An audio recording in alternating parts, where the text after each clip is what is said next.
ইরানের সঙ্গে খুবই ভালো আলোচনা হয়েছে। ট্রাম্পের এমন দাবির পর ইসরায়েলের 7 দফা হামলা চালিয়েছে তেহরান। এর আগে ইরানের গোয়েন্দা সদর দফতর 50 সেনাঘাঁটি ও ক্ষেপণাস্ত্র ভাণ্ডারে হামলার দাবি করে ইসরায়েল।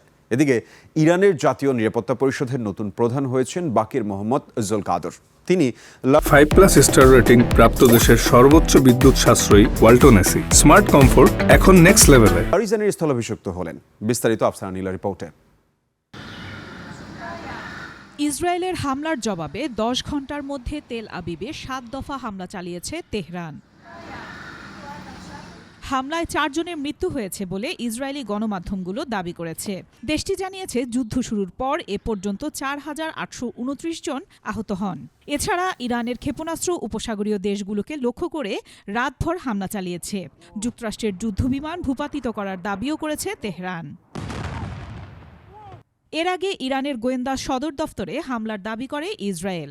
শুধু তাই নয়, প্রতিরক্ষা ব্যবস্থার সঙ্গে যুক্ত 50টি গুরুত্বপূর্ণ জায়গাকেও নিশানা করা হয়েছে বলে জানায় তেল আবিব।